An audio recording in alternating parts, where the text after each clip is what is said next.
लेकिन फिर मैंने फोन के ऊपर बहुत बुक, सेल्स के ऊपर मैंने बहुत बुक्स पढ़ी, मार्केटिंग के ऊपर बहुत बुक्स पढ़ी, ऑब्जेक्शन हैंडलिंग के ऊपर मैंने बहुत सारे बुक्स पढ़ी। इतना मैंने, मेरे घर में आओ 450 बुक्स है सेल्स के ऊपर, 450 सेल्स का ऊपर बुक है।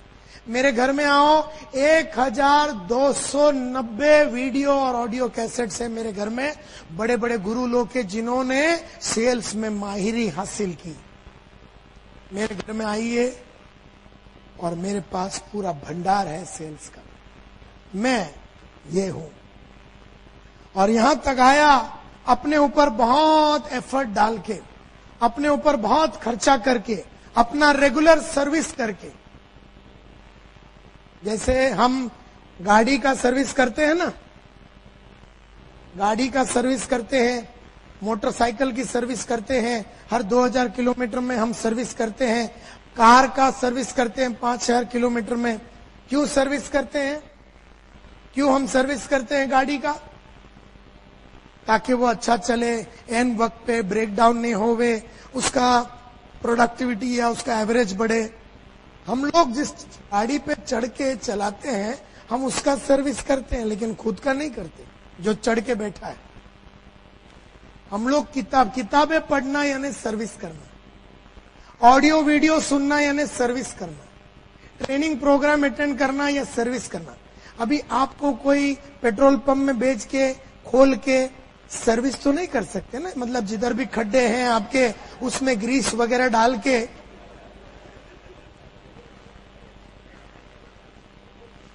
तो वो सर्विसिंग नहीं कर सकते हैं, वो तो गाड़ी की होती है। आपका कैसा होता है? Books, audios, videos, seminar, training programme, ये आपका सर्विसिंग है। कई लोगों ने ये सर्विसिंग नहीं किया, बोल के वो 44 में है, थोड़ी बहुत सर्विसिंग किया वो 22 में है, जिसने और सर्विसिंग की अपनी वो 16 में है, जिसने और सर्विस की वो 10 में है, जो 24 घंटा सर्विस ही कर रहा है वो 8% है। मैं वो सेल्समैन हूं। और जब तक तुम वो लेवल पे नहीं आओगे, जैसे यहां पर जितने भी लीडर्स हैं उन्होंने लीडरशिप के ऊपर, मेरा बाहर लीडरशिप के ऊपर कैसेट है, बहुत सारे बुक्स है लीडरशिप के ऊपर। अगर आपने लीडरशिप के ऊपर बुक्स नहीं पढ़ा है, अगर आपने कम्युनिकेशन के ऊपर बुक नहीं पढ़ा है, अच्छी तरीके से अपने ख्याल को कैसे पेश करना है, अपने बदन को कब वापरना है, कहां पर आवाज को उठाना है, कहां गिराना है, कैसे आंखों में देखना है, कैसे लोगों से बात करना है, इसके ऊपर अगर आपने पढ़ाई नहीं की, पब्लिक स्पीकिंग के ऊपर आपने पढ़ाई नहीं की, तो आप खाली चिल्लाते रहेंगे, चिल्लाते रहेंगे। और चिल्लाना मोटिवेशन नहीं होता, डेप्थ चाहिए, पढ़ाई किया हुआ आदमी चाहिए। और पढ़ाई किया हुआ आदमी ये है, इसने बहुत मेहनत की अपने ऊपर। मेरा रिक्वेस्ट आप लोगों से यही है कि अगर जीतना है तो ये कैटेगरी में आइए, ये कैटेगरी।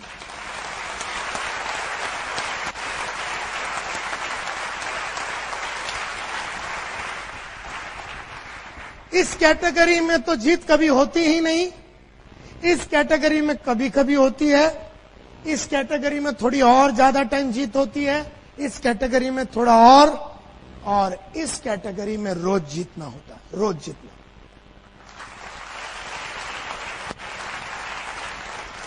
तो 8/73 का 8 तो आपको समझ में आ गया, तो 73 क्या है? 73 क्या है? 8/73 सर्वे में 8% तो आपको समझ में आ गया। ये वो सेल्स के बंदे हैं जिन्होंने अपने आप को इतना मजबूत बनाया है कि किसी भी तरह का आदमी का ऑपोजिशन को और ठुकराहट को ये बहुत ही बढ़िया तरीके से हैंडल कर सकता है। ये तुर्रम खान है, ये AK-47 है, ये लक्ष्मी बम है, ये एकदम तगड़ा आदमी है, इसको हराया नहीं जा सकता।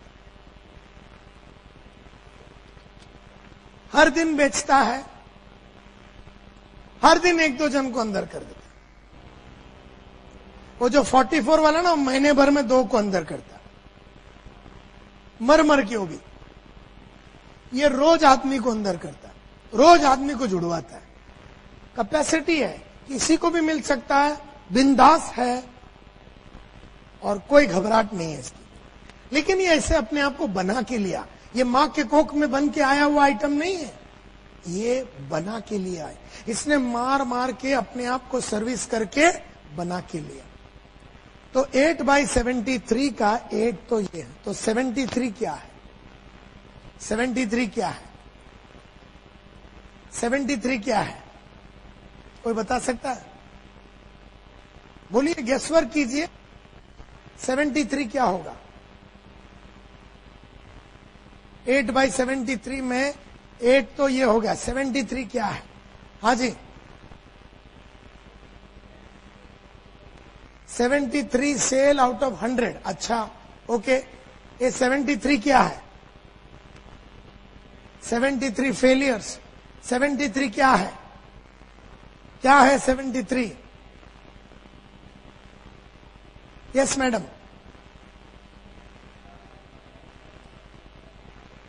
73%। वो लोग होते हैं जो 8% को आगे बढ़ने से मना करते हैं। अच्छा, very close, very close, very close. Yes sir, 73% followers होते हैं ऑफ 8%। 73% साहब बोल रहे हैं वो 8% के फॉलोअर्स है। यस सर, एक सेकंड, एक मिनट। हाँ जी,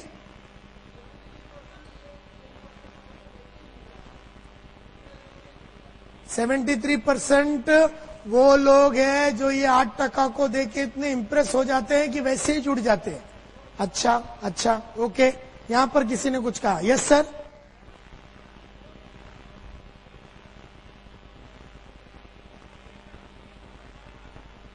अच्छा। माय डियर फ्रेंड्स, लाइफ का सबसे बड़ा सीक्रेट आज समझ लो। 73% of all genuine customers only buy or allow you to see them after raising a minimum of 4 objections or rejection. यानी खरीदने वाला, जुड़ने वाला, हमारे धंधे में 2 चीज हो सकते हैं, तो खरीदेगा और फिर खरीद के जुड़ेगा। खरीदने वाला और जुड़ने वाला, खरीदने के पहले और जुड़ने के पहले 4 झापड़ जरूर मारेगा। असली खरीदने वाला आदमी, असली जुड़ने वाला आदमी जुड़ने के पहले और खरीदने के पहले बेचने वाले को बराबर 4 कस के मारता है, और जब बढ़िया जवाब मिलता है चारों का तो वो जुड़ता है।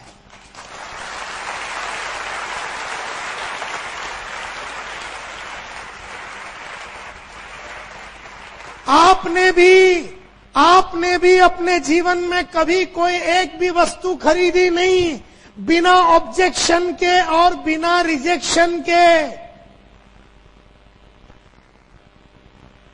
अरे मैडम, आपने कभी कोई एक सलवार कमीज अहमदाबाद के गलियों में बिना सेल्समैन को ऑब्जेक्शन या रिजेक्शन दिए बिना नहीं खरीदा। एक साड़ी नहीं खरीदा आपने 2000 रुपया का। क्या आप ऐसे गए दुकान के अंदर, बोले वो साड़ी निकालना, पैक करो, किया आपने? मैं बताता हूं साड़ी आपने कैसा खरीदा। यहां बैठे हुए जितने लेडीज हैं, मेन है, आपको खाली एक एग्जांपल दे रहा हूं। आप गए पानेरी के अंदर या जो भी दुकान का नाम है, हाँ दिखाओ, ये दिखाओ, नहीं वो वाला, ये दिखाओ, ये देखो, पूरा शोकेस उतरवा दिया, नंबर 1। फिर नहीं ये बहुत पतला है, नहीं ये बहुत जाड़ा है, इसका तो रंग जाएगा, इसका तो भाव ज्यादा है, ऐसा वैसा। 2000 रुपया का सलवार कमीज या 1-1.5 रुपए का सलवार कमीज लेने के पहले वो सेल्समैन को आपने इतना घुमाया, ये नहीं वो नहीं, और फिर क्या बोलते, सब उतारने के बाद ये 4 निकाल के रखो, मैं आती हूं।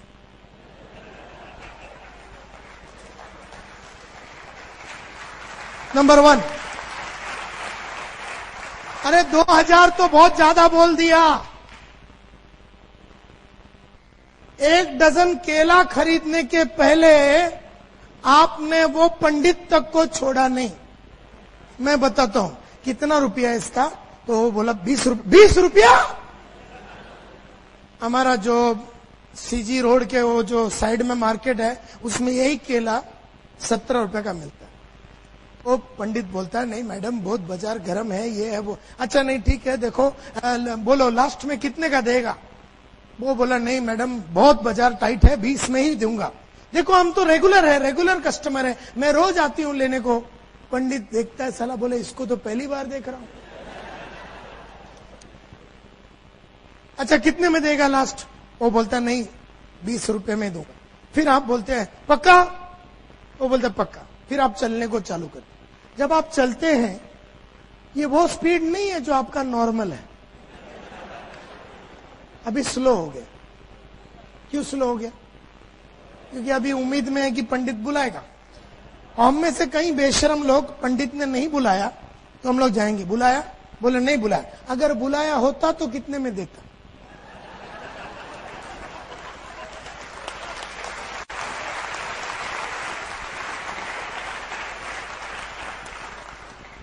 मतलब आपने बाइक लेने के पहले, कार लेने के पहले, फ्रिज लेने के पहले, कोई भी चीज लेने के पहले आपने उस सेल्समैन को मिनिमम 3-4 झापड़ जरूर मारा है।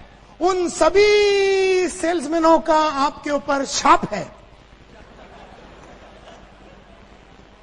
जिनको आपने पिछले 30 साल से 40 साल से बहुत तकलीफ दिया। नेकलेस लेने को गया, कुछ भी लेने को गया, आपने कभी भी आपने ऑब्जेक्शन या रिजेक्शन दिए बिना कभी कोई खरीदा नहीं। तो आपको क्या लगता है कि नेटवर्क मार्केटिंग में या नेटवर्क का कोई प्रोडक्ट खरीदने के पहले आपको ऑब्जेक्शन बिल्कुल नहीं मिलेगा? है आपको मिलेगा। कितना मिलेगा? मिनिमम 4। और अगर बराबर हैंडल किया तो वो आदमी जुट जाएगा या प्रोडक्ट ले लेगा। खरीदने वाला ही ऑब्जेक्शन देता है, ना खरीदने वाला घंटों तक आपके साथ बैठेगा और आपको बोलेगा अच्छा इसमें ये भी मिलता है, ओह बढ़िया, अच्छा इसमें ऐसा भी होता है, सिल्वर ये वो गोल्ड, ओह बढ़िया, और क्या क्या होता है, और इसमें ना ऐसा ट्रिप होता है, जो जीता वही सिकंदर, ये वो, अच्छा ये भी है, थाईलैंड भी जाने को मिलेगा, ये भी मिलेगा, अच्छा बहुत बढ़िया बढ़िया। और अपन उसको एक एक समझाते रहेंगे ये सोच के कि अभी लेगा। लास्ट में बोलते सब बढ़िया है, एकदम बढ़िया। तो मतलब जुड़ना ही पड़ेगा अपने को, तो 100%। तो कल परसों चेक मैं दे देता हूं। ऐसा आदमी तुमको उसके बाद उसकी लाश तक नहीं मिलेगी।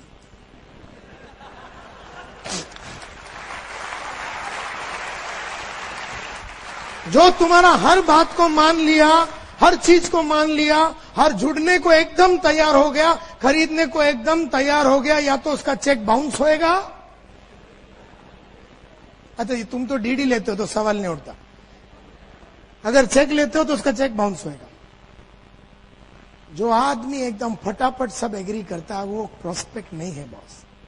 जो तुम्हारे को तकलीफ देता है, 1 2 3 झापड़ मारता है, वो देख रहा है कि तुम कितने कमिटेड हो, जानकार हो, कितने गहरे हो। आप में से कोई भी इंसान ने कभी भी कोई चीज बिना रिजेक्शन या ऑब्जेक्शन का कभी खरीदा ही नहीं, कभी नहीं खरीदा। जैसे आपको समझो एक फ्रिज लेने का, सैमसंग का फ्रिज लेने का, 40 लीटर मतलब 440 लीटर का सैमसंग का रेफ्रिजरेटर अगर आपको लेना है, फ्रिज लेना है, तो मैं बताता हूं आप कैसे जाते हैं। पहले तो आप दुकान में जाते हैं तो वहां पर वीडियोकॉन पड़ा हुआ है, बीपीएल है, एलजी है, और यहां पर आए तो सैमसंग का पूरा रेंज पड़ा हुआ है। आप आ गए वो सामने, तो सामने एक पीछे आपका एक आ गया वो सेल्समैन। अब वो सेल्समैन जो है 8% वाला है समझो, वो आ गया पीछे बोले मैडम क्या चाहिए सर, क्या चाहिए आपको? आप बोलते मेरे को सैमसंग का 440 लीटर का मेरे को रेफ्रिजरेटर लेना है। तो बोलता बढ़िया, देखिए ये सामने जो है वो 440 है, ये 440 लीटर का। तो अभी आप अपना चालू करेंगे, कोटा कितना है आपका? कितना झापड़ का कोटा है? 4। अभी देखो आप डांस चालू करोगे। सुना है तुम्हारा जो सैमसंग है उसका सर्विस बहुत खराब है। तुम्हारा बाप ने भी कभी सुना नहीं, लेकिन तुमने एक छोड़ दिया। अभी प्रॉब्लम किसका है? सेल्समैन का। तुम्हारे को कुछ नहीं, तुमने एक सुरी छोड़ दिया और बोला हमने सुना है। तुमने कभी सुना ही नहीं, हमने सुना है तुम्हारा सर्विस बहुत खराब है। अब ये जो 8% वाला सेल्समैन है, ये बहुत ही तगड़ा सेल्समैन है। इसने तुम जैसे बहुतों को खेला है। बोलता है देखिए मैडम, आप यही चाहते हैं ना आपको कभी कोई तकलीफ नहीं हो आपके सर्विस में, तो मुझे खुशी है बताते पिछले 4 साल से सैमसंग को इंडिया का नंबर 1 कंज्यूमर सेटिस्फैक्शन में अवार्ड मिला है। अवार्ड मिला 4 साल से कि हम सबसे बढ़िया सर्विस देते हैं। और आपको बिल्कुल चिंता करने की जरूरत नहीं, क्योंकि अभी अहमदाबाद में हमने मोबाइल सर्विस उतार दिया, जिसका मतलब है कि मारुति वैन 4 घंटे के अंदर, आपने फोन किया तो 4 घंटे के अंदर हमने सर्विस नहीं दिया तो सर्विस फ्री। तो आप बोलते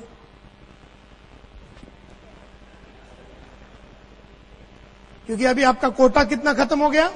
1, लेकिन आप छोड़ेंगे नहीं। आपके पास कितना बाकी है? 3। अभी सेकंड डांस। सुना है इसका कंप्रेसर बहुत जल्दी उड़ता है। अभी आपको यह भी नहीं मालूम कंप्रेसर अंदर है कि बाहर है।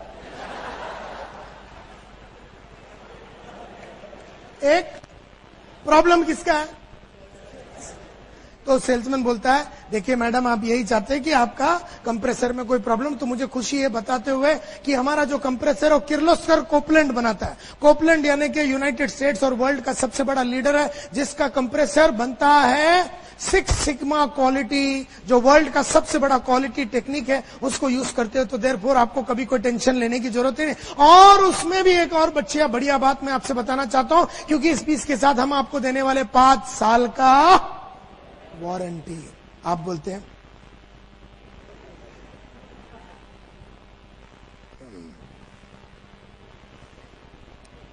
कितने का है?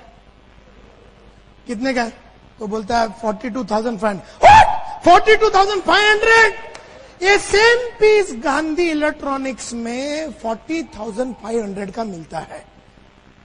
तो सेल्समैन बोलता है मैडम ये M97 है, वो M87 है, इसमें कैस्टर है, इसमें ये है, इसमें नीचे जमीन पे आप आराम से उसको धक्का मार के लेके जा सकते हैं। आप बोलते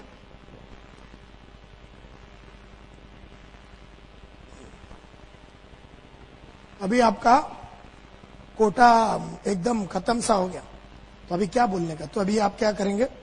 उधर एक व्हाइट कलर का फीड्स पड़ा हुआ है, ब्लू कलर का है, रेड कलर का। आप बोलेंगे क्रीम में, क्रीम क्रीम।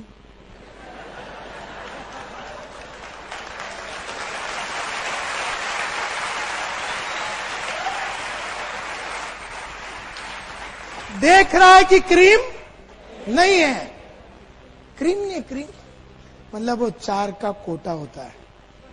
एंड देयरफॉर एक बात समझने की कोशिश करो, कोई भी आदमी लैपटॉप खरीदने के पहले, 10,000 का सूट लेने के पहले, इंश्योरेंस लेने के पहले, केला लेने के पहले, नेकलेस लेने के पहले, गाड़ी लेने के पहले, घोड़ा लेने के पहले 4 झापड़ जरूर मारे।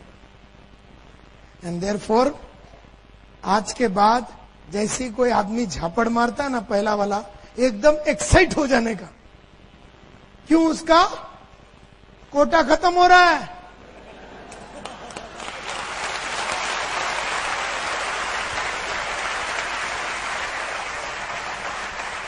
वो बोलता है मेरे को, बोलता है आपका प्रेजेंटेशन तो बहुत बढ़िया हुआ, टैगोर हॉल में आपका बढ़िया प्रेजेंटेशन हुआ, लेकिन आई एम नॉट इंटरेस्टेड। तो इसने कोटा का पहला वाला फेंका, एक्साइट हो जाओ, बढ़िया सा जवाब दो, और दूसरा वाला देगा और भी खुश हो जा। सेकंड दिया तो एकदम पागल हो जाने का, थर्ड दिया तो साले को लपक के चुम्मा लगा डालने का।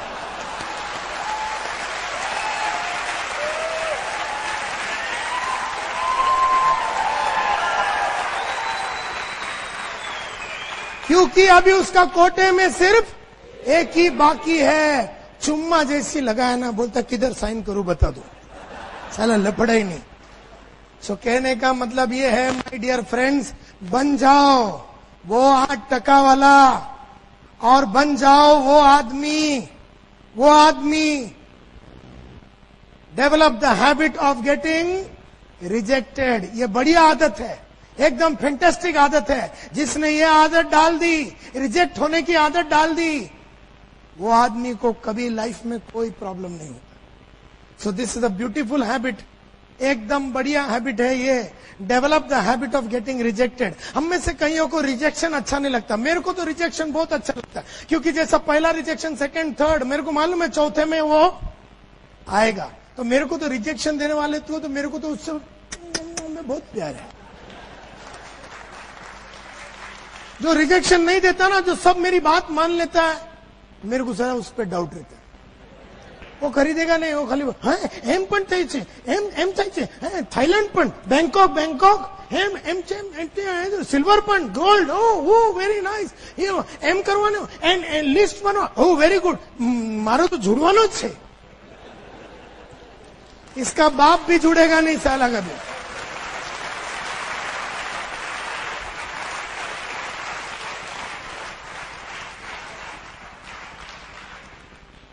सो कितने आदत हो गए? 2। एक तो पहला प्रोस्पेक्टिंग हैबिट, दूसरा हैबिट था कॉलिंग या इनवाइटिंग हैबिट। तो जब भी किसको इनवाइट करते हो ना, तो बस उसी को ढूंढना जो तुम्हें रिजेक्ट कर रहा है और 4 दे रहा है। 4-5 देगा फिर ले लेता, लेकिन तब तक अपन खड़ा रहना चाहिए। को एक दिया तो तू भागना नहीं। हम में से कई लोग ना मेंटली पहले वाले में गिव अप कर देते हैं और 40 मिनट उसके साथ खड़े रहेंगे, लेकिन हमने मन में सोच लिया ये जुड़ने वाला नहीं है। मैं तो 40 मिनट खड़ा हूं तो 41 मिनट तक चक्कर चलाते रहूंगा जुड़ने के लिए। अब तीसरा हैबिट, उसका नाम थोड़ा अंदर चला गया, सेलिंग हैबिट। सेलिंग हैबिट में मैं सिर्फ इतना बताना चाहता हूं, नेटवर्क मार्केटिंग में जब किसी को बेचने को जाते हो, आपकी बेचने की चाहत उसकी ना खरीदने की चाहत से ज्यादा होना चाहिए।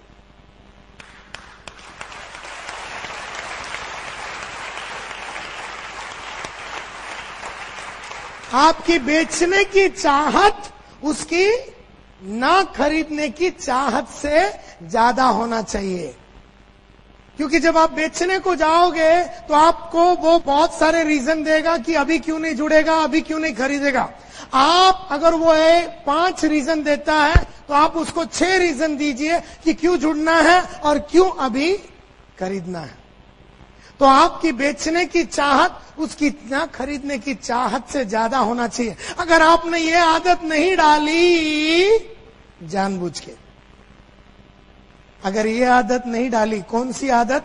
आपकी बेचने की चाहत उसकी ना खरीदने की चाहत से ज्यादा वाली आदत अगर आपने जानबूझ के नहीं डाली, तो अनजाने में कौन सी आदत डाल दोगे? अनजाने में आपको उसकी ना खरीदने की चाहत आपकी बेचने की चाहत से कम हो जाएगी। ये अगर आप डाल दोगे तो प्रॉब्लम हो जाएगा। और जो जीता वही सिकंदर। आप बेचने को जाओगे, क्यों लेना चाहिए, तो वो भी तो बेच रहा है कि मैं क्यों नहीं लूंगा। जब मैं आपको बेचने को आ रहा हूं कोई चीज, तो मैं आपको बोल रहा हूं आप इसलिए खरीदो। आप मेरे को बोलेंगे मैं इसलिए खरीदूंगा नहीं। मैं बोलूंगा इसलिए खरीदो, आप बोलेगा इसलिए नहीं खरीदूंगी। मैं बोलता हूं इसके लिए खरीदो, आप बोलेंगे इसलिए नहीं खरीदेंगे। मैं बोलता हूं इसके लिए आप जुड़ो, आप बोलते मैं इसके लिए नहीं जुड़ूंगा। मतलब मेरा आपको समझाने का चाहत आपका ना समझने का चाहत से ज्यादा होना चाहिए। अगर ये आदत नहीं डालोगे, अनजाने में हम घर से ही तैयार होके जाएंगे, कुछ होने वाला तो नहीं है, फिर भी जाके देखते हैं, तो आप तो घर से ही हार के जा रहे हैं। आपको उस आदमी के आने की जरूरत ही नहीं है, आप तो ऑलरेडी हार गए और वो तुमको वहां पर 3-4 बातें बोल के और हरा देगा। एंड देयरफॉर सेलिंग हैबिट में हमेशा मैं ये बोलता हूं, unless you have deliberately form the habit of calling on prospect determined to make him, आप उसको समझाओ कि क्यों जुड़ना है। आप उसको बताओ क्या फायदा है, वो आपको बोलेगा फायदा नहीं है। आप उसको बताओ 10 बातें, वो आपको बताएगा 11 बातें। आप उसको बताओ 12वां बातें, वो आपको बताएगा 13वां बातें। आप उसको बताओ 14वां बातें। मतलब आपकी बेचने की चाहत उसकी ना खरीदने की चाहत से ज्यादा होना चाहिए। And that is a habit. अगर ये आदत, ये भी आदत है, ये सब आदत है, ये आदत नहीं डालोगे तो फंस जाओगे। नहीं तो वो आपको समझा देगा कि वो क्यों नहीं खरीदेगा, और आप समझ जाएंगे। और आप समझ गए कि क्यों वो नहीं लेना चाहता, तो कौन हारा? हम हारे। ये समझ लेना।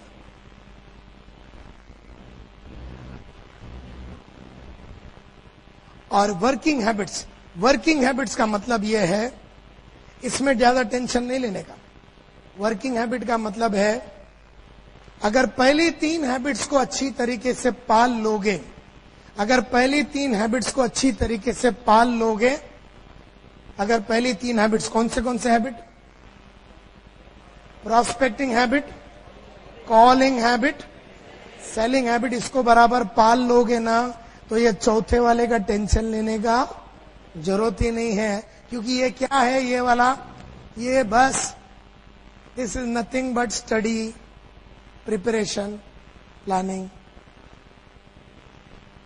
जो आदमी का पहला वाला 3 आदत अच्छा है ना, वो बहुत बढ़िया स्टडी करेगा, बढ़िया प्लानिंग करेगा। जो पहली 3 आदत में अच्छा नहीं है ना, वो ना प्लानिंग करेगा, ना लिस्ट बनाएगा, ना अपना टाइम को ऑर्गेनाइज करेगा, ना अपने एफर्ट को ऑर्गेनाइज करेगा, ना अपना रिकॉर्ड को ऑर्गेनाइज करेगा, ना अपना खुद का एनालिसिस करेगा।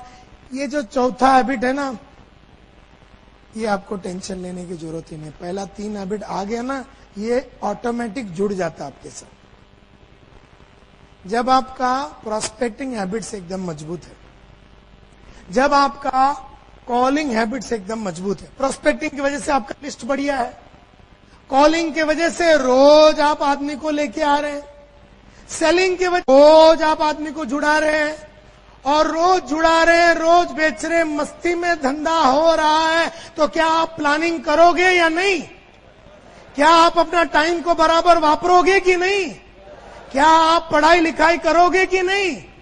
ये वो चौथा आदत है। तो जिसका पहला 3 आदत अच्छा है ना, वो ये चौथा हैबिट जो ऑटोमेटिकली जुड़ जाता है उसके साथ। तो इसका चिंता नहीं करो। तुम ध्यान लगाओ पहला 3 हैबिट को डेवलप करने का। तुम ध्यान लगाओ पहला 3 हैबिट को डेवलप करने का, और वो पहला 3 हैबिट अगर तुमने डेवलप कर लिया तो तुमको कोई टेंशन की जरूरत ही नहीं है। अब मैं कुछ सब हैबिट्स की बात करता हूं।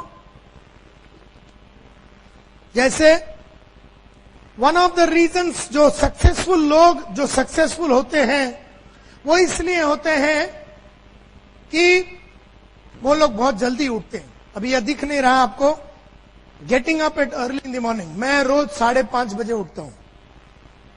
पिछले 24 साल से मैं रोज 5:30 बजे उठता हूं। तो आप नौकरी भी करते हैं तो भी टेंशन नहीं, सुबह जल्दी से उठने की आदत डालो। दूसरा, मैं रोज जॉगिंग और वॉकिंग करता हूं। क्यों? क्योंकि एनर्जी का गेम है, ये एनर्जी का गेम है। बहुत सारे लोग 10 मिनट बात करते तो थक जाते, 12 बजे के पहले दिन में थक जाते, शाम तक उनका चलता ही नहीं है। तो फिजिकली एक सेल्स का, फिजिकली आपको बहुत ही एनर्जेटिक रहना पड़ेगा। अगर आप फिजिकली एनर्जेटिक नहीं है, और वो आती है जॉगिंग से, वॉकिंग से, हेल्थ के ऊपर ध्यान लगाने से। ये सब हैबिट्स है। ये अच्छी आदत डालो, अच्छी चीजें खाने पीने की अच्छी चीजें डालो, वजन कम रखो, भागदौड़ करने की आपकी क्षमता बनी रहती है। दूसरा, रोज टेलीफोन करो लोगों को और कॉल करो।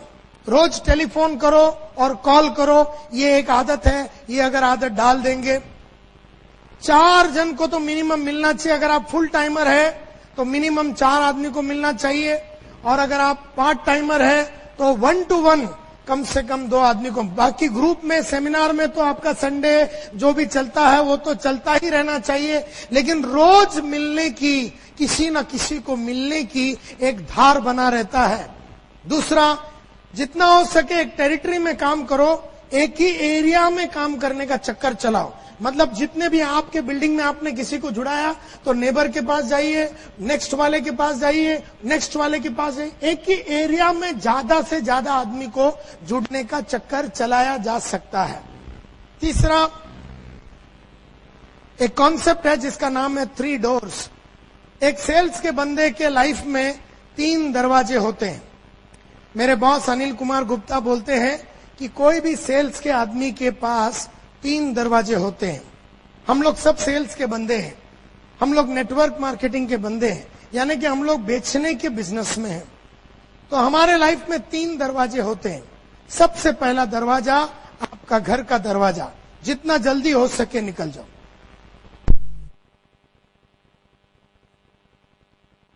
ऑफिस को जितना हो सके अवॉइड करो।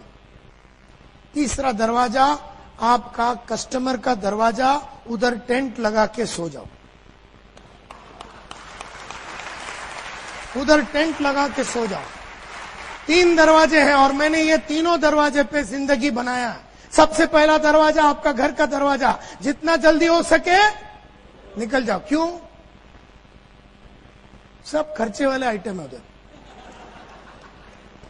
वो बीवी बोलती है मेरे को ये लेके दे, बच्चा बोलते है ले, सब खर्चे वाला आइटम है और वहां पैसा नहीं है। Second, the door of your office.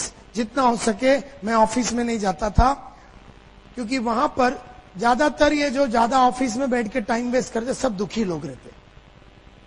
और तीसरा दरवाजा कस्टमर का दरवाजा, वहां पर आपको बिजनेस मिलेगा।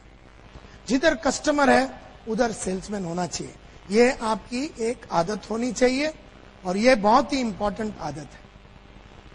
एक आदमी को तो मिनिमम अंदर करने का चक्कर चलाना चाहिए। 1% एटलीस्ट को क्लोज करना चाहिए, क्योंकि आपके सेमिनार तो रेगुलरली होते हैं। हर दिन एक आदमी को अंदर करने का चक्कर चलाना चाहिए। और दुनिया में एक चीज याद रखना, रोज एकदम बढ़िया कपड़ा पहनने का। लेडीज ऐसा ड्रेसअप करने का जैसे कि तुम्हारा शादी है। आदमी लोग ऐसा ड्रेसअप करने का आज जैसा तुम्हारा शादी है। शादी में जाते टाइम एकदम फटा पुराना पहन के जाने का। जब आप शादी में जाएंगे ना, एकदम सिंपल पहन के जाने का, सब तुमको ही देखेंगे। नहीं तो क्या है, तुमने भी नेकलेस पहना है, 1000 लेडी है तो हजारों ने नेकलेस पहना, कोई देखता ही नहीं किसी को। क्या है कि शादी में एकदम फटा पुराना डाल के जाना, और जो नॉर्मल डे है ना, एकदम सच जट के जाने, सब देखते हैं।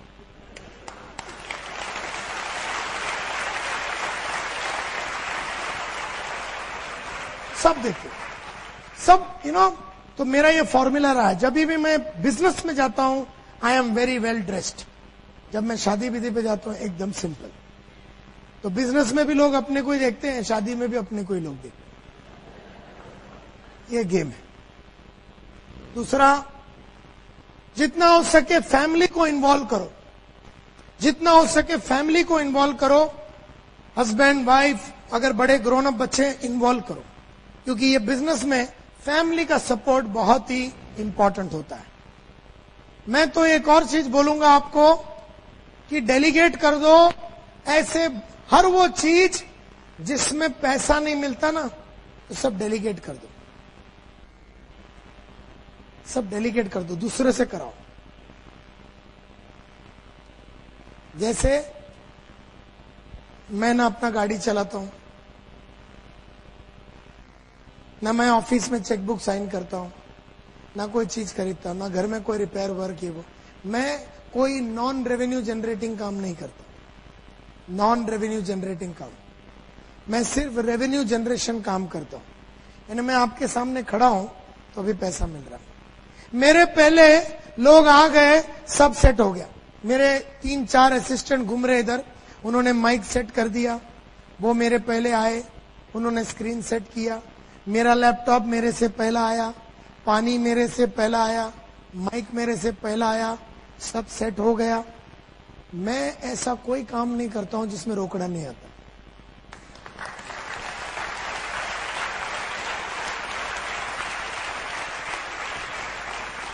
नहीं तो नायर साहब पहले आ रहे हैं। ये तो वही बात हो गई, आशा भोसले आज शाम को यहां गाने वाली है, तो सुबह बेचारी आ गई हॉल में, पहले तो हॉल साफ कर रही है। बाद में बाथरूम साफ कर रही है, बाद में वो सब इक्विपमेंट वगैरह लगा रही है, माइक टेस्टिंग वगैरह सब खुद कर रही है। उसके बाद बाहर खड़े रह के खुद ही टिकट बेच रही है। शाम को कौन मेरा बाप गाएगा? शाम को लेट लेट के गाएगी वो फिर एकदम।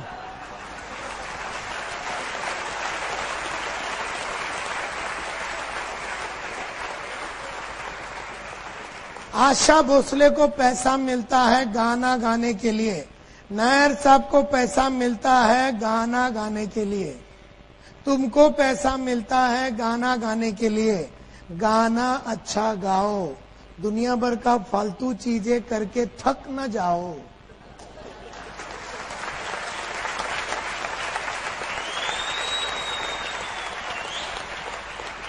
हम में से कई लोग शाम को 6 बजे एक्चुअली बहुत थक जाते, क्योंकि सुबह क्या बैंक में गया, दोपहर को हज का बिल भरा, 3 बजे क्रेडिट कार्ड के पीछे पड़े थे, 4 बजे गाड़ी सर्विस को गए थे, 5 बजे प्रेजेंटेशन है।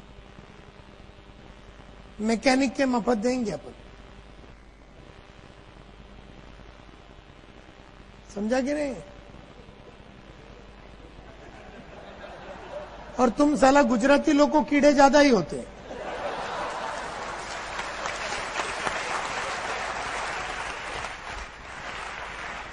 मैं ऐसा कोई काम नहीं करता हूं जिसमें रोकड़ा नहीं आता। अब ये वीडियो वाले, ये जो वीडियो वाले हैं हमारा, आपने मेरे से कभी बात किया ये वीडियो शूटिंग करने का? मैं तो आपका नाम तक नहीं जानता हूं। किसने मेरे कंपनी से बात किया आपसे? मैं नहीं जानता हूं। मेरा टिकट किसने बुक किया? आनंद ठाकर। क्या मेरा इधर आने का पूरा सिलसिले में मैंने कभी तुम्हारे से बात किया कि मैं कौन से फ्लाइट में आऊंगा, कौन से फ्लाइट में जाऊंगा, कौन से होटल में रहूंगा, मेरे को कौन उठाने को आएगा, कौन मेरे को सुलाने को आएगा? मैंने कभी बात किया तुमसे? मेरे को तो तुमने डायरेक्ट इधर ही देखा कि नहीं?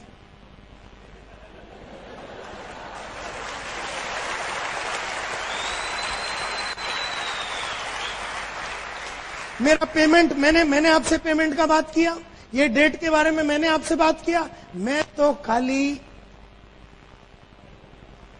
रोकड़ा।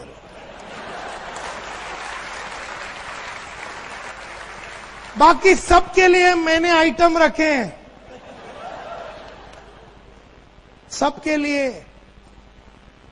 अरे यहां तक के अभी आपने अगर मेरे को विजिटिंग कार्ड दिया, जैसा अभी आपने मेरे को यहां पर विजिटिंग कार्ड दिया, नीरव भाई ने मेरे को विजिटिंग कार्ड दिया, समझो, तो मैंने ये विजिटिंग कार्ड जो है ना, ये मोबाइल में मैं एंट्री नहीं मारता, मैं खाली विजिटिंग कार्ड। प्रवीण, मालूम है तेरे को ये टेक्निक? हाँ हाँ, लैपटॉप में अगर एम लिखा तो और एफ लिखा तो फाइल करना। मेरा पर्सनल असिस्टेंट है किरण, मेरा पर्सनल असिस्टेंट है किरण बंबई में। अब मैं कार्ड पे, ये नीरव का कार्ड में लिखूंगा एम लिखूंगा और मेरा पर्सनल असिस्टेंट को दूंगा, किरण बालू नायक। अब ये पूरा डिटेल वो मोबाइल में एंट्री करेगा। नीरव, वो मोबाइल लेगा मेरा, उसमें लिखा नीरव NIRAVPATEL, ये नंबर, इसमें रोकड़ा नहीं आता बॉस।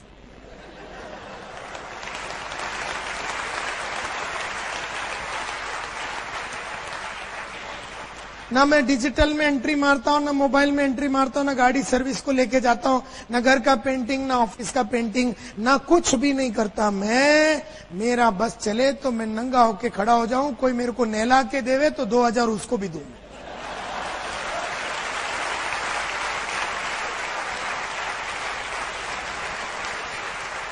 तो मैं खड़ा हो जाऊंगा, बोलेगा चल नहला, तो अपन सोच रहे अभी ठाकर को पकड़ने का है कि अरविंद भाई को पकड़ने का, कहां से माल आएगा, रोकड़ा किधर से आएगा? बोलता सर हो गया, अच्छा ठीक है। मैं सिर्फ रोकड़े वाला काम करता हूं। मेरे को कभी भी तुम ऐसा कोई काम करते हुए नहीं देखेगा जिसमें पैसे नहीं आ रहे। लेकिन उसके लिए, सबके लिए मैंने 4000 वाला, 3000 वाला, 5000 वाली, 8000 वाला, 2000 वाला, सबको मैंने सेट करके रखा और मैं सबको पालता हूं, क्योंकि मैं खाली माल कमाता हूं। हम में से कई लोग सब काम खुद ही करते हैं। हम अगर धंधे वाले हैं तो हम खाली रेवेन्यू जनरेशन एक्टिविटी करना चाहिए, बाकी सब डेलीगेट कर देना चाहिए। बेचने का जिधर है ना, बेचने का, खड़े रह के जरा फंडे पिंडे मारने का, उधर बराबर डांस करने का और पूरा दिन उसकी तैयारी करने का, कैसे बात करूंगा, किसको पटाऊंगा, किसको लूंगा, क्या डायलॉग मारूंगा। पढ़ाई लिखाई करो, बेचो, पढ़ाई लिखाई करो, बेचो, बीच का सब काम आइटम लोग से करो। मार्केट में होलसेल में मिलते हैं।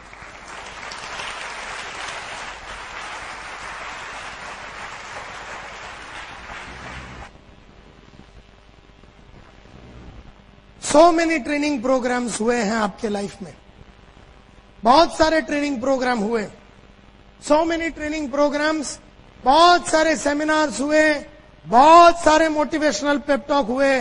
कभी अरविंद खड़ा हो गया, तो कभी आनंद खड़ा हो गया, तो कभी नीरव खड़ा हो गया। बड़े बड़े नेटवर्कर को दिल्ली बिल्ली इधर उधर से सब जगह से बुलाया और हर टाइम हम लोग यहां पर आए और ये सब ट्रेनिंग प्रोग्राम सेमिनार वगैरह अटेंड किया।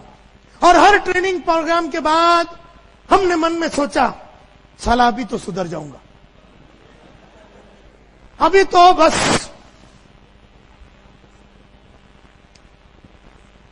बस सर आनंद साहब लिख लो। ये महीने से आपने बराबर मेरे को आज समझाया कि पिछले 3 महीने से मैंने काम नहीं किया, लेकिन आपका आज का जो टॉक था ना आनंद भाई, हिला डाला। बस ये महीने से 10-10 आदमी को मैं जोड़ने वाला है। आप लिखो, आप लिखो। अभी मेरे को आज समझ में आ गया, अभी मैं जिंदगी में पीछे हटने वाला नहीं।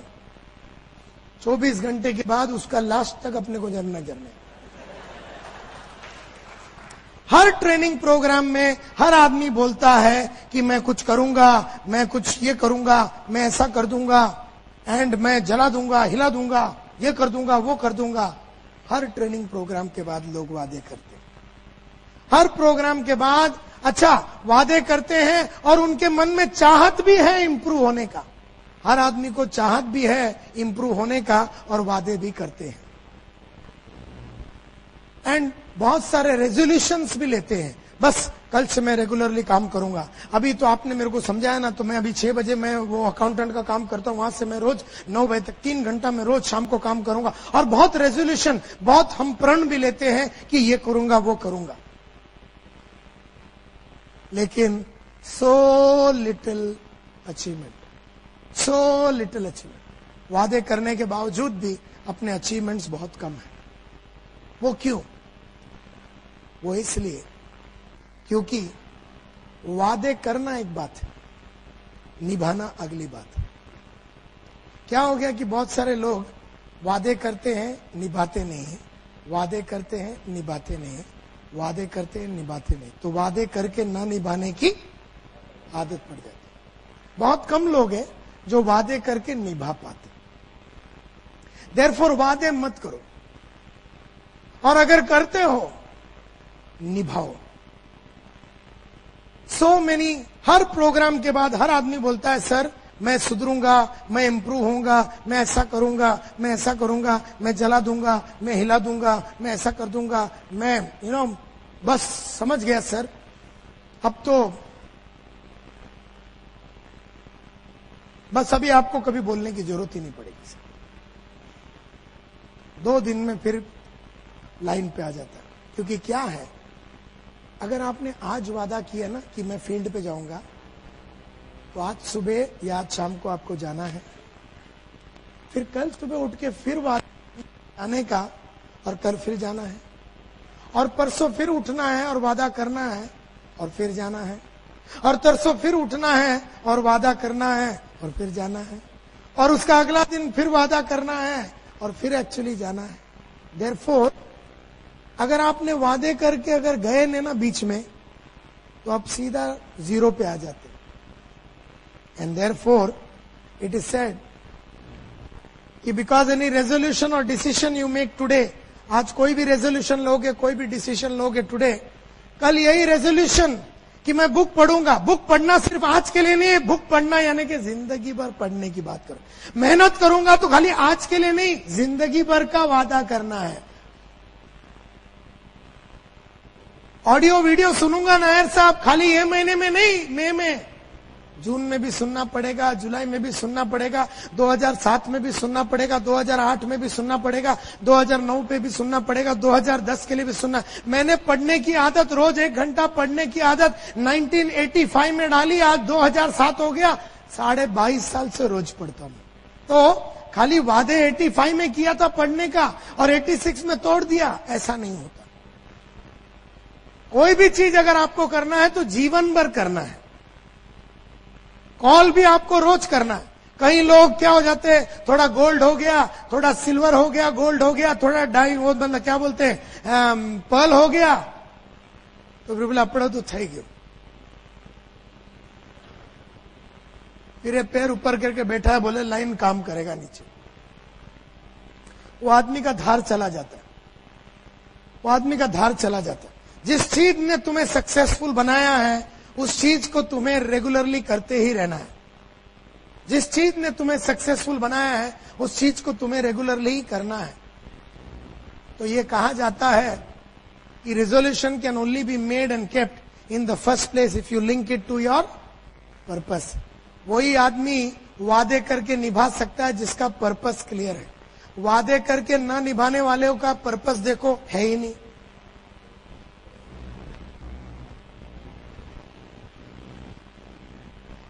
Purpose must B big. Purpose बड़ा होना चाहिए, पर्पस छोटा नहीं होना चाहिए।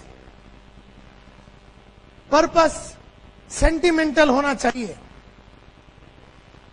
पर्पस इमोशनल होना चाहिए, यानी कि दिल की बात होनी चाहिए। Purpose must be continuous, purpose continuous होना चाहिए। एक के बाद एक, एक के बाद एक, एक के बाद एक, एक के बाद एक, एक के बाद एक, एक के बाद एक, एक के बाद लाइन से ऐसा 5 साल में कम से कम 30 पर्पस लाइन से लगे हुए। ऐसा पर्पस होना चाहिए। ये नहीं कि अपने कोई घर लेने का, 2 बेडरूम हॉल किचन लेने का, एक पर्पस। और क्या हो जाता है, बहुत मेहनत करके नेटवर्क में बहुत मेहनत करके बहुत एफर्ट डाल के इधर उधर भाग भाग के एक घर ले लिया। घर ले लिया तो इसका जूस निकल गया, इसका वारंटी खत्म हो गया, क्योंकि इसके पास अगला क्या करने का कुछ मालूम ही नहीं है और फिर ये रडार से निकल जाता है।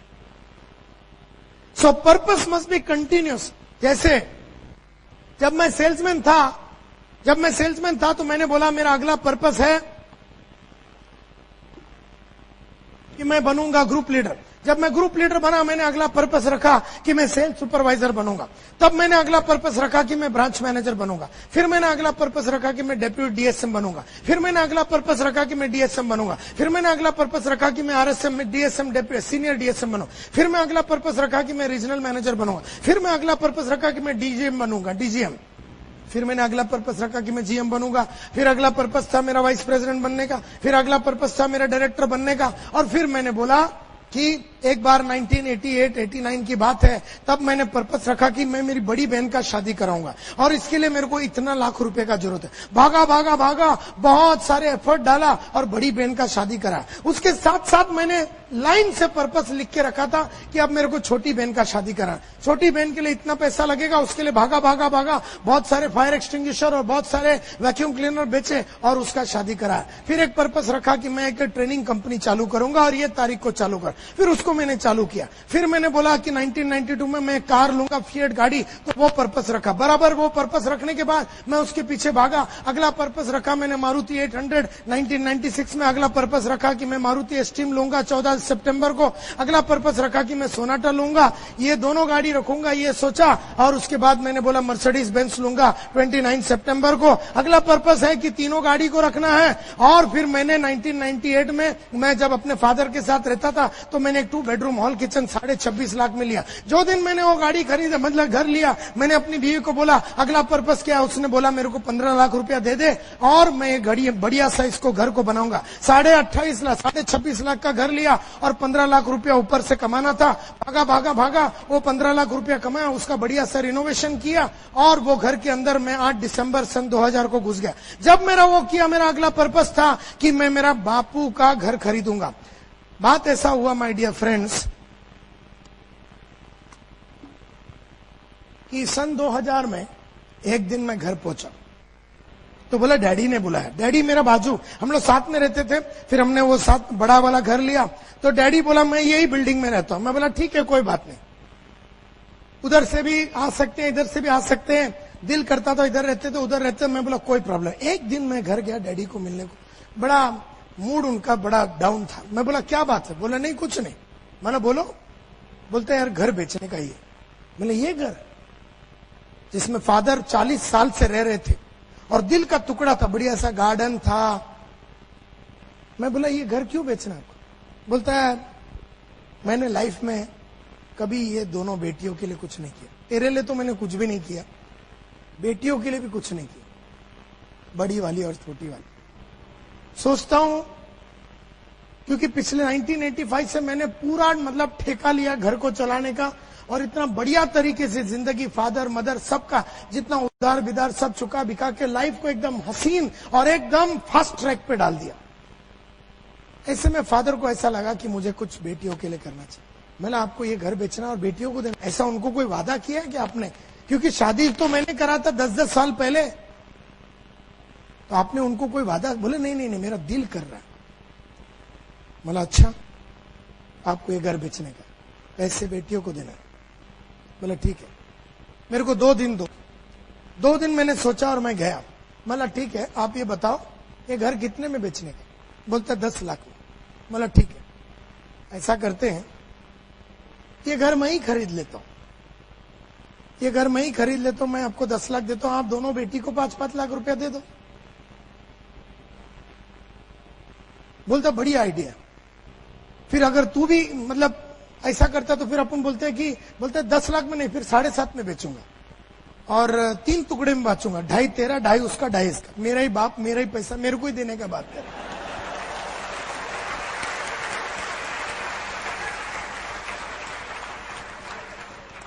मैं बोला ठीक है, तो 7.5 में आप मेरे को बेचो, तो यानी कि 2.5 लाख मेरे को बड़ी और छोटी को देना है, बराबर? बोले ठीक है। और मैंने थोड़े दिन में काम करके पैसे कमा के 10-15 दिन में मैंने पैसे कमाए और फादर को जाके मैंने 5 लाख दिया, जो उन्होंने बड़ी बहन को दे दिया और छोटी बहन को दे दिया। घर अभी भी उनके नाम पे है। अगर कल मेरा बापू बोलता ना मेरे को ये घर बेचने का, मैं फिर खरीदेगा और फिर उनके नाम पे रखेगा, और परसों अगर उसको वापिस बेचने का, मैं फिर अपने बाप के लिए इतना नहीं किया तो साला अपन लोग घूम के क्या फायदा।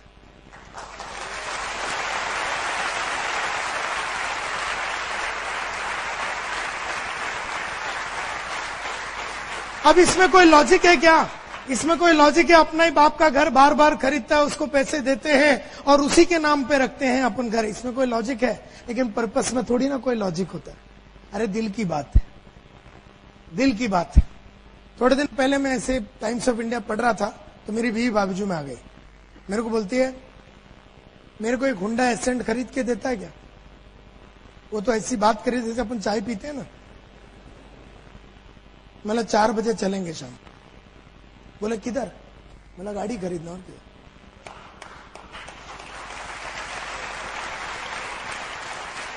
अरे अगर उसको दिल किया 10 बजे तो शाम को 4 बजे डिलीवरी होना चाहिए, नहीं तो अपन साला मर्द बन के काय को घूम रहा है।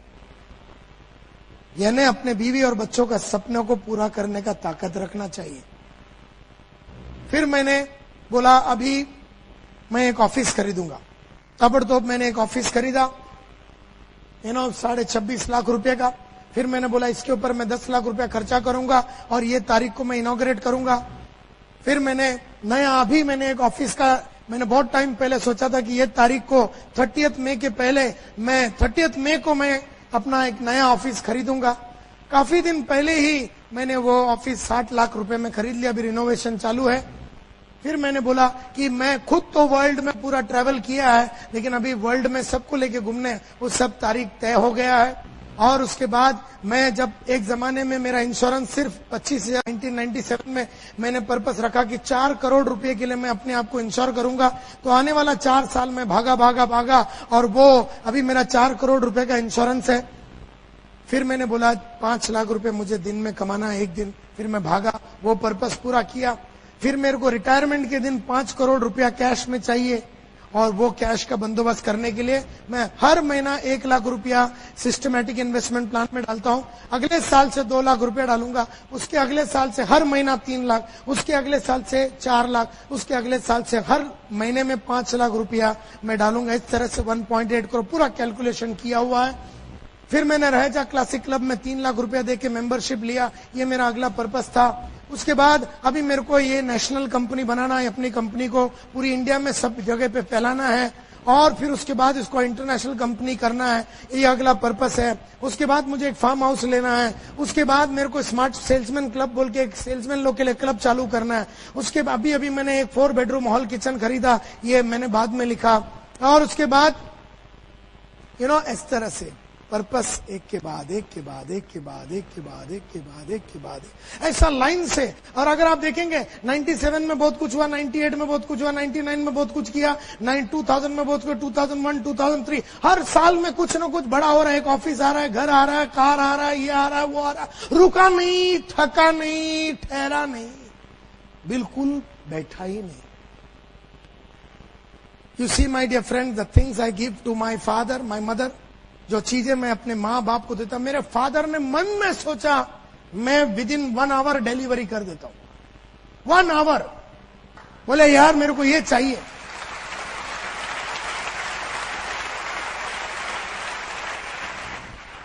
The things I give my wife and my children.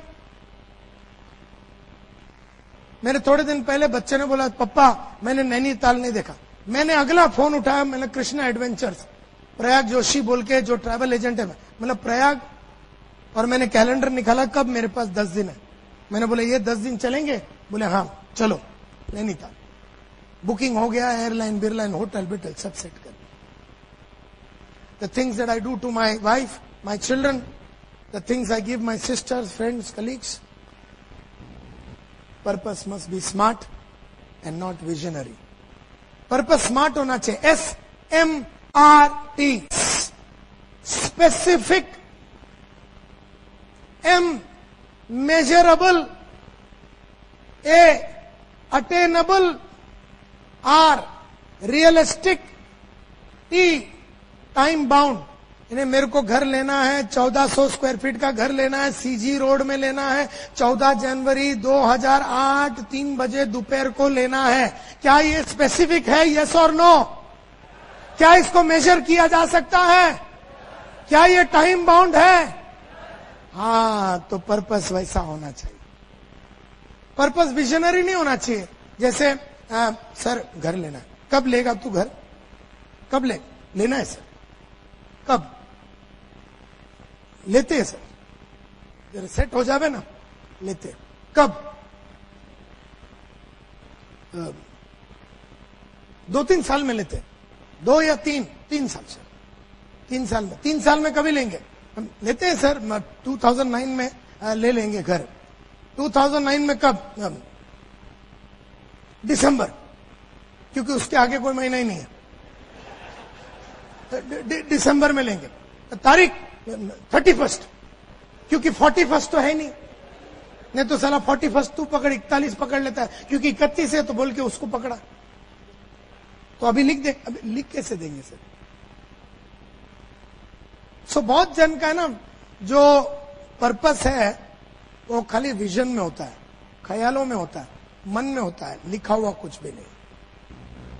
Purpose must not be logical. Logically देखा जाए तो महेश भाई जो है हीरो होंडा में अपनी पूरी जिंदगी निकाल सकता है। लॉजिकली देखा जाए अंतिम संस्कार वो 2 बेडरूम के हॉल किचन के अंदर हो सकता है। लॉजिकली देखा जाएगा तो तुमको कोई घर की जरूरत नहीं है, बापू ने आया वो ही काफी है। लॉजिकली देखा जाएगा तो तुमको कार की जरूरत नहीं है, बड़ा पैसा कमाने की जरूरत नहीं है। लॉजिकली देखा जाएगा तो गुजराती मीडियम में अपने बच्चों को पढ़ाया जा सकता है, अमेरिका में बेच के अपने बच्चे को पढ़ाने की कोई लॉजिक है नहीं। लॉजिकली देखा जाएगा तो जैसी जिंदगी चल रही है वैसे जिंदगी को चलाया देना जाना चाहिए। लॉजिकली देखा जाएगा तो पैसे कमाने की जरूरत नहीं है। लॉजिकली देखा जाएगा तो कुछ बड़ा बनने की भी जरूरत नहीं है। लॉजिकली देखा जाए तो सिल्वर भी रह जावे 50 साल तो कोई फर्क नहीं पड़ने वाला। लॉजिकली देखा जाएगा तो डायमंड बनने की जरूरत ही नहीं है। लॉजिक में कोई मस्ती नहीं है बॉस। लॉजिकली देखा जाएगा तो मैं आज भी एक न्यूज़पेपर वेंडर रह सकता था। Purpose must not be logical, purpose logical नहीं होना चाहिए, क्योंकि there is no inspiration in logic. Logic में कोई इंस्पिरेशन नहीं है, because there is no courage in logic. Logic में कोई करेज नहीं, अपने काबिलियत का एक्सप्लॉयटेशन नहीं होता। लॉजिक में देर इज नो हैप्पीनेस। क्या लॉजिक है अपने बाप को घर को बार बार खरीदे? क्या लॉजिक है अपनी बीवी ने 10 बजे बोला तो 4 बजे डिलीवर? क्या लॉजिक है अपने बच्चे ने बोला नैनीताल जाना तो ठग करके अपने? लॉजिकली देखा जाएगा तो ये सब पॉसिबल भी नहीं है, ये सब करने की जरूरत नहीं। लॉजिकली देखा जाए तो हीरो होंडा में तुम्हारा अंतिम संस्कार हो सकता है। लॉजिकली देखा जाएगा तो अगला गाड़ी लेने की कोई जरूरत नहीं। लेकिन फिर लॉजिक में अपने ताकत का इस्तेमाल भी तो नहीं होता है, अपने में कैपेसिटी है इसका मालूमात भी तो नहीं होता। सिर्फ लॉजिक में सेटिस्फैक्शन होता है। There is only satisfaction in logic. मेरे को एक ही लॉजिक समझ में आया है लाइफ में। मैं लास्ट में इतना ही बोल के कंक्लूड करना चाहता हूं कि मेरे को एक ही लॉजिक समझ में आया। The only logic that I have understood is that the more I do for my wife, the more I do for my sister, the more I do for my father, the more I do for my mother, the more I do for my staff, the more I do for my business partner, the more I do for my upline, the more I do for all of them, the more I do for myself. जितना मैं औरों के लिए करता हूं उसमें तो अपना हो ही जाता। अपनी बीवी का गाड़ी खरीद के देने के चक्कर में मेरा मर्सिडीज तो आ ही जाता है। अपने बाप का सुकून देने के चक्कर में मेरा का स्पिरिट है। हर इंसान को भगवान ने बनाया था लड़ने के लिए और जीतने के लिए। आदमी ने अपने आप को निकम्मा बना दिया कंडीशन डाल डाल के। अपने अंदर वो स्पिरिट है। यहां बैठा हुआ हर आदमी डायमंड बन सकता है। यहां बैठा हुआ हर इंसान महीने का 2 से 3 लाख रुपया कमा सकता है। यहां बैठा हुआ हर इंसान की बीवी को सब कुछ अचीवमेंट हो सकता है। यहां बैठा हुआ हर इंसान का बच्चे सबसे बढ़िया कॉलेज और स्कूल में जा सकता है। यहां बैठा हुआ हर इंसान हर वो सपना हर वो चाहत को पूरा कर सकता है जो उसके दिमाग में और दिल में आवे। यहां बैठा हुआ हर इंसान के अंदर एक फाइटर का स्पिरिट है। जावेद अख्तर का रोटोमैक पेन का एड मेरे को याद आता है। जब उसने वो पेन का नाम था फाइटर। जब जावेद अख्तर ने ये कहा था कि फाइटर हमेशा जीतता है। जिंदगी है तो ख्वाब है, ख्वाब है तो मंजिलें हैं, मंजिलें हैं तो फासले हैं, फासले हैं तो रास्ते हैं, रास्ते हैं तो मुश्किलें हैं, मुश्किलें हैं तो हौसला है, हौसला है तो विश्वास है कि फाइटर हमेशा जीतता है, हमेशा जीतता है।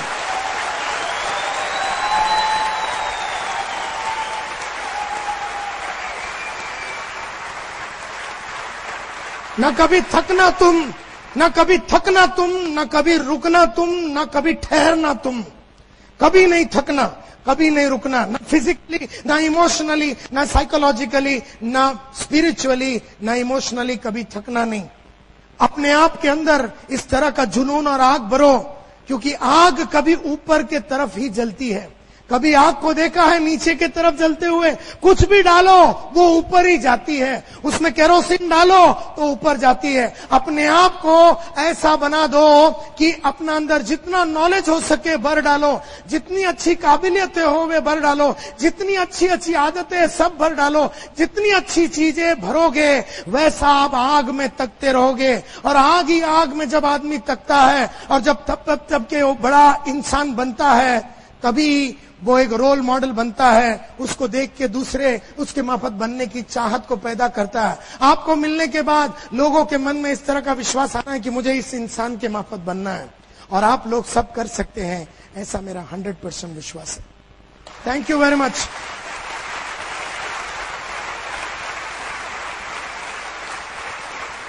Thank you very much. Thank you very much.